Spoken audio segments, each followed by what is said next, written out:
to go. I'm excited. Got a couple things on track for today that should be pretty good. We're ready to go in about 20 seconds.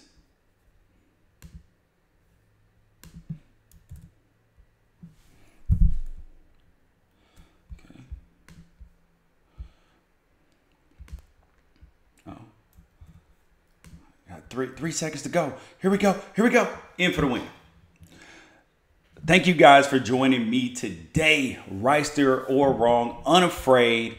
It is Friday, July 24th, 2017. The weekend is here. We got a couple things before you can get to your weekend. Number one, need to believe in Lonzo Ball. Believe in it. It's time for you to start buying in and stop hating on Lonzo Ball, LeVar Ball, and the rest of the Ball brothers. Because you're going to be seeing them for a long time. You're going to be seeing them like the Kardashians. I know you don't like to compare. They don't like to be compared to them, but that's what you're going to get. That's how much you're going to be seeing them. Next thing, take back what you said about Tim Tebow playing baseball. That includes me too. I got to take back what I said too. Last thing, apparently, according to Woj, formerly of The Vertical, now of ESPN, there was a near trade between Golden State and Indiana Pacers, Klay Thompson for Paul George, straight up. Now, would you have made that trade? We'll break that down in a second. But first of all, believe in Lonzo Ball. Believe in him. It is time to admit maybe I was a little bit mistaken with some of this hate. Another triple-double in the Summer League. Mind you, the Summer League has been going on for 13 seasons. Do you know how many triple-doubles there were before Lonzo did it the other night? 0. A big old donut. Now he's done it twice. Last night, 16, 12, and 10. Granted, he still hasn't shot the ball particularly well. But the kid is balling. You got that ball, and you got that ball. And one of the interesting things that's happened in the last two games is he went for 36 when he was wearing the Kobe's, right? Goes for a triple-double in the Hardens. That feels very appropriate, right? Feels very appropriate. Harden had a bunch of triple-doubles this year. Kobe was a scoring machine. What are you saying about Ball now? It's got to be the shoes, baby. It's got to be the shoes. He was wearing Hardens, wearing Kobe's. This is one of the, I think we're starting to see where what I was critical of his dad and him about their branding with Big Baller Brand and all that, which was the lack of a sneaker deal, because the sneaker deal hedges against a lot of the against the downside of your career. You know, LeBron signed a $90 million deal when he first came out. And that hedged against like the 18 to 20 million that he signed for as a player. So he was already making more from Nike. Now we look at Lonzo Ball. He had the opportunity to sign with a sneaker company, probably, you know, a good amount. But now that he's playing well in the Summer League, you know they're coming beating down that door again. They're saying, all right. I know we offered you $3 million, $5 million a year, but let's make that 10. Come over and come see us. Let's find a way to integrate this Big Baller Brand with Nike. Let's find a way to integrate it the way we can live together. You know this is coming soon. But if I was LeVar Ball and Lonzo, I would not sign yet. No. The future's looking bright. Jay-Z said it the best on 444. He said, y'all out here taking advances. We out here taking real chances. And I'd be willing to take that chance on myself if I'm Lonzo Ball. I'm willing to take that chance. Willing to take the chance that I'm going to play so spectacular. At least the beginning of my rookie year, the entire rookie year, and be so polarizing. And even more than that, have people want to see me. Whether they want to see me fail or whether they want to see me succeed. As long as people want to see me and kids like me, I'm good. That's how you sell shoes. Because think about it. How many parents aren't necessarily big fans of Kobe or big fans of LeBron or big fans of James Harden, big fans of whoever, but their kid is like, Mommy, mommy, mommy, daddy, daddy, daddy, I need those. I need those to hoop in so I can give a shot right. And they get them, right? Yep, they get them. So it's time to start believing in Lonzo. He's showing it on the court. And the most important thing that's proof that he's going to be really, really spectacular and really, really good in this league is that other NBA players are buying into the hype. LeBron came to the game the other night. He didn't go to watch the Cavaliers. They have nobody worth looking at on their summer league roster. But you know who was there? Got a chance to see Ball. Remember when Kobe came out, Kevin Garnett come out, even LeBron came out. Other NBA players who were currently in the league playing really well were saying, remember when Kobe came out? They were saying, this kid's going to be legit. This kid's going to be all right. Kobe's going to be really good in this league. Kevin Garnett's going to be really good. LeBron, he's going to be spectacular. He can pass the ball. He can run, jump, physical freak, all of these things. They knew it. And the same thing that they know, they see in Lonzo Ball. And they're admitting it. They are admitting it. Over the course of the Summer League, he's averaging 17 points, 9.8 assists, and 8.3 rebounds. And you gonna tell me that that's not nothing to bat your eyes at? Haters will say, Summer League stats don't count. But then, same haters will say, he shot 2 for 10. Or 2 for 15 his first game. Haters will tell you that too. Don't believe the hype. It is time to believe in Lonzo Ball. Next person it is time to believe in. It is time to believe in Tim Tebow. Time to stop doubting Tim Tebow and take back what you said about Tim Tebow playing baseball. I heard you because I was saying the same thing. Oh man, this is going to end very uneventful. If he does make it to the bigs, it'll be 3, 4, 5 years from now. Maybe he'll make it. He'll struggle first couple. Maybe he'll give up.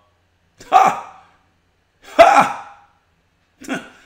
Tim Tebow, who hadn't played since his junior year in high school, only went out and played low A ball. Didn't hit particularly well there in the 200s. Then he got a call up, and people were doubting then. The organization said, we've seen enough from him to promote him. People were hating. Oh, he has a bunch of strikeouts, not doing particularly great, blah, blah, blah. But they hadn't seen the cage work. They hadn't seen the defense. They hadn't seen the evolution of the swing. Then he goes to Class A ball, high A ball. What happens? Right now, he's on an 11-game hit streak. Hitting .327. Few home runs. Well over 400 on base percentage. These are really good numbers. These are numbers that players put up who are trending toward the MLB. So it's time for you to stop doubting Tim Tebow and start believing.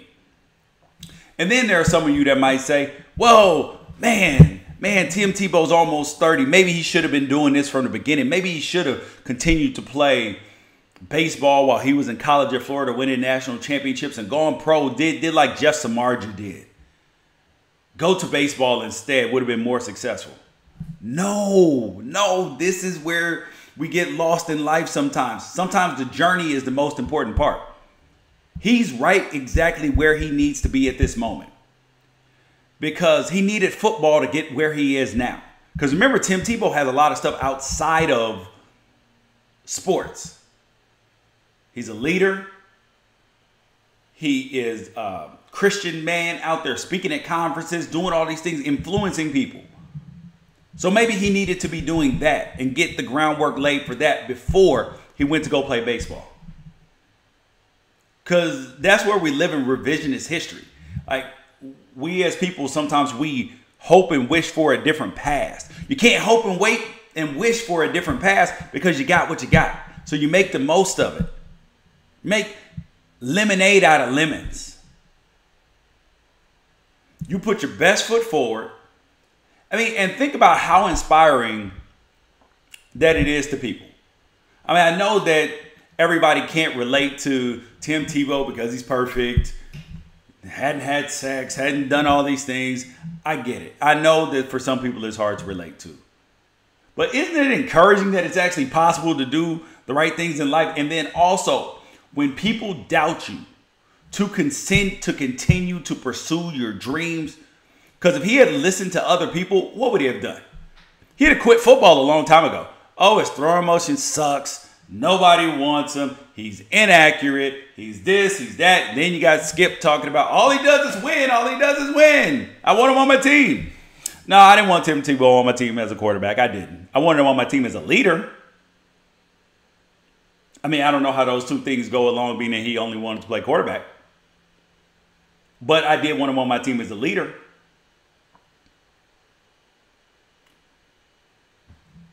I applaud Tim Tebow for going out there, living his dream, doing what he wants to do, and not being one of them people that goes back and looks on their deathbed and says, oh man, I wish I had done this. I wish I had done that. No, don't wish. Go out there and do it. And then imagine how he's affecting the young men around him. Because you know he's a good influence. You know he's doing the right things. And you know he's a model of consistency and hard work. You can't doubt those things about Tim Tebow. So imagine the people that he's influencing around him, the people in the organization, the people in the community in St. Lucie, the other young guys who have aspirations and hopes and dreams of making it to the big leagues one day, and realizing that their character is a big part of that. Imagine that. Think about that. Consider that. He's right where he needs to be, doing right what he needs to do, and doing it well. It's time to start for you and me, because I believe in Tim Tebow now. I believe that this is possible for him to make it to the big leagues. Not only make it to the big leagues, but actually be a player in the big leagues. I know he's still only an A-ball, but you know a player, if you have talent, effort, and focus, you can do it. Tim Tebow can do it. It's time for you to start believing. I believe. Next up, something that was very interesting, though, that I read before I came on was we heard all the background noise and all the potential for where was Paul George going. Was Boston going to give up some of their assets for him, all these draft picks that they've accumulated? Was he going to go get traded to Cleveland for Kevin Love? Was he going to end up with the Rockets? Where was Paul George going to end up? He ended up in Oklahoma City for what didn't seem like very much. But apparently there had been talks, according to Wojnarowski, that the Pacers offered the Golden State Warriors Paul George for Klay Thompson straight up. Whoa! I mean, that's a deep deal, right? Because you don't just automatically say no to that. You have to consider that this could be a good move for your franchise. Paul George is an elite scorer. Even more elite than Klay in that his mid-range is a little bit better, goes to the hole a little bit better, but he doesn't offer that same strike-it-rich ability from three-pointer. Even though Paul George has a nice three-point shot, it's just not the same as Klay's. But he's more athletic. He's good on defense as well. I mean, I really would have had to sit up and consider this. But when you're building teams, you can't just look at talent, right? You can't just look at what could be. You have to look at, A, what would I be giving up? What you'd be giving up is if the Golden State Warriors had traded for Paul George, they would have been giving up the security of those four guys. The security of Steph, Klay, Draymond, and Kevin Durant. They have that one for all for one mentality. Klay and Draymond got paid first, while Steph was still the fourth highest paid guy on the team before Durant even got there. Remember that, right? So they got paid first. Steph could have argued after winning 2 MVPs and said, hey, max contract, I need that, homie. And they would have been like, okay, cool. What do? He bided his time, waited. And then his max deal is even more now. 5 years, $201 million. So if they had traded, they would have given up that a little bit of that sacrifice mentality that these guys have built and that camaraderie that they've built with each other. Saying, because remember, Klay is going to be in a very unique situation in 2 years.